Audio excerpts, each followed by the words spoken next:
is all interesting persons and personalities that are here with us, and we thank them for being here. We have here representatives from the British basketball family, in particular Bill McInnes, who chairs the British Basketball Federation. We have a good player with us here, Pops, who is waiting to hear the news. And there are other friends from the British basketball family around. I don't see them, but sorry, here in the back there, Chris Weiss and Terry Donovan that are with us. As you know, the FIBA has a rule that allows it to decide whether it would or not automatically qualify. We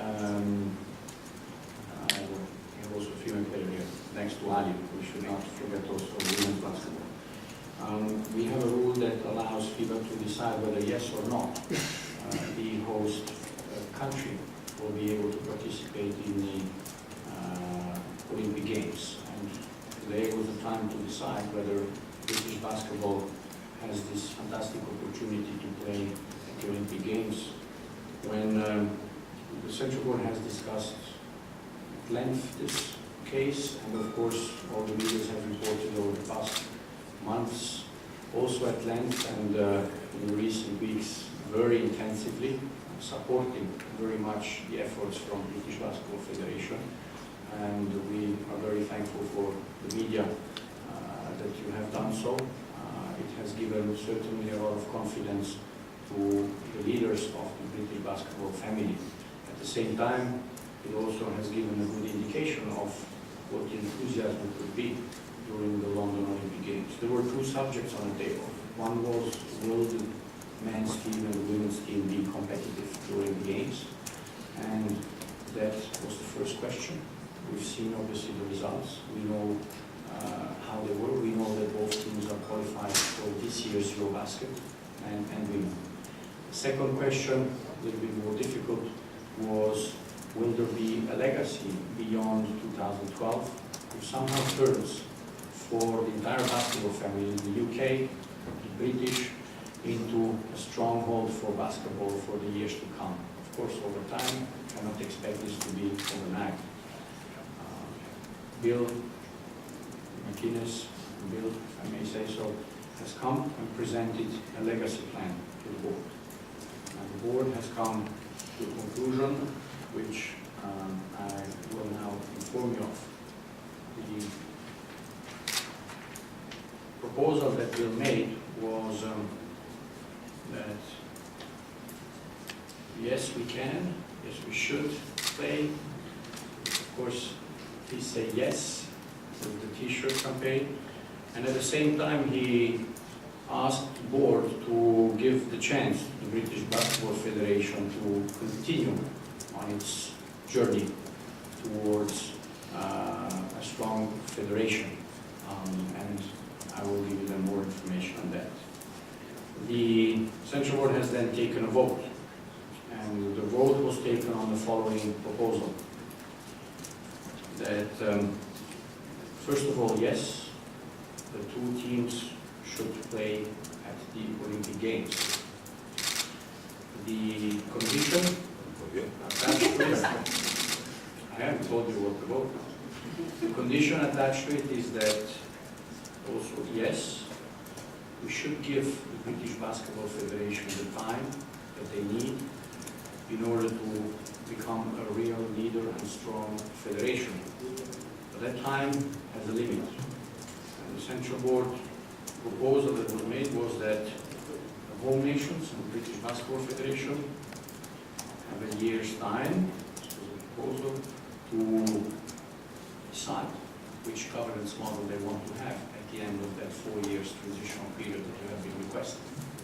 They will have to decide that model by 30 June 2012. So by 30 June 2012, the proposal was that they should decide whether they want, at the end of 4 years, one federation, and if they choose not to go that way, then after the Olympic Games we will move back to our original situation where there will be 3 home nations as members of FIBA. Now that proposal was put on the table, and I can inform you that it was accepted by 17 votes against 3. So I congratulate you, You will be playing at the Olympic Games, and we were very happy to have you there.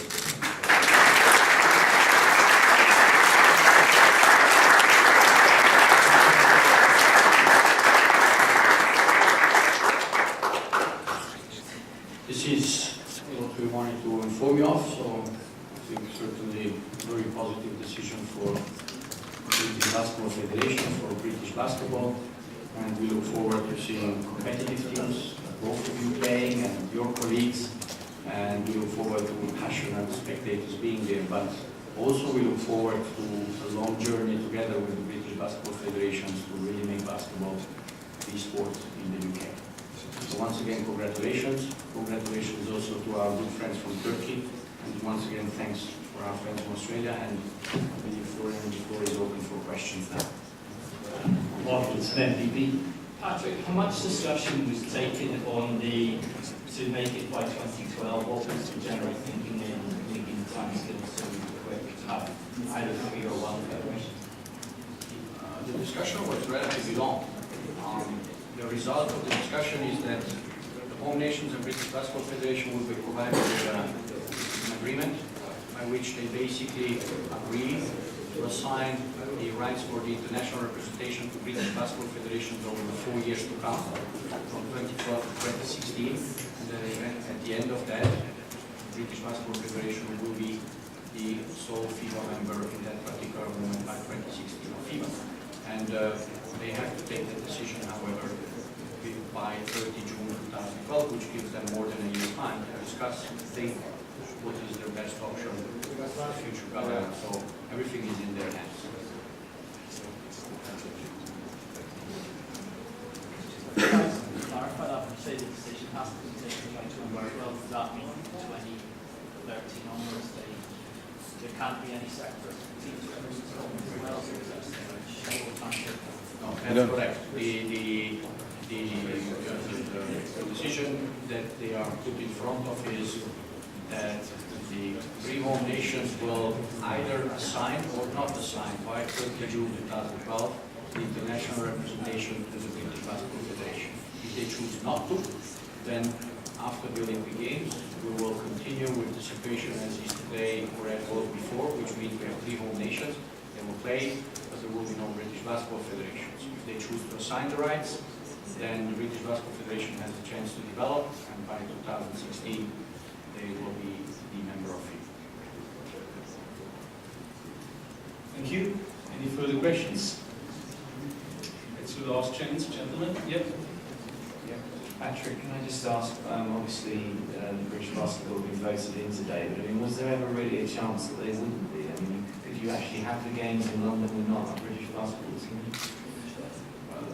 Well, yesterday I couldn't have given you a response. Today I can give you the response. No. I think they worked hard. They have shown their commitment. They've shown what they can do in 2009 at the Eurobasket for men. They've shown the girls being able to qualify. They were helped a little bit at some point over the past 4 years to move up to Group A. But I think that since they've qualified for Eurobasket, and therefore they certainly from the competitiveness and of what there was never a doubt that they would not be able to participate in the games. We just wanted to help them finding the right way on how to really benefit post-Olympic Games of this amazing opportunity that they all can have. Thank you. Any more questions? Yeah. Patrick, you mentioned they're in the Olympics, and you said that if by the 30th of June they don't decide to sign up, then they will continue as in their own national associations. There doesn't seem to be, therefore, any punishment from you guys if therefore they don't. They're in the Olympics, so what's the future kind of comeback if they decide to stay as they are? I think this is a question that you will have to pose to the home nations, and in particular to the British Basketball Federation. They're trying to achieve something as a British Basketball Federation. McInnes has been very clear in what they would like to do, in setting up a women's league, British Women's League, in working closely with the British Basketball League, in maybe being host for a European Championship in not too faraway future. So there's a lot of things that are on the table. So if they really want to grasp the opportunity in working for the future of basketball in your country, I think they will make the decision that they feel is right to do so. Thank you. Any further question? Yeah, Rob.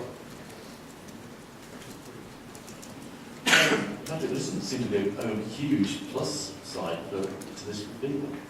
Is that how you feel about it? I mean, we will have British teams playing at the Olympics. It's certainly something good for them as well as for us.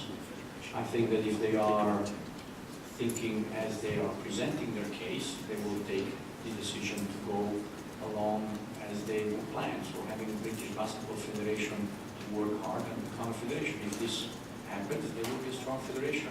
It's a big plus for us. If they don't wish so, well, we will have had a lot of exercise, and England basketball will have to then take the relay and try to work that one out. And Terry Donovan will then have to find the funding on how he's going to do that and qualify for the World Championship or the European Championship. It's going to be a whole different ballgame. I think that they've learned that having a British team, and I think their service that they made even within their own family indicates that British has an appeal, British is an asset, and British Basketball Federation today at least has achieved what they want, which is to get to the Olympic Games and having the key for developing further basketball in their country.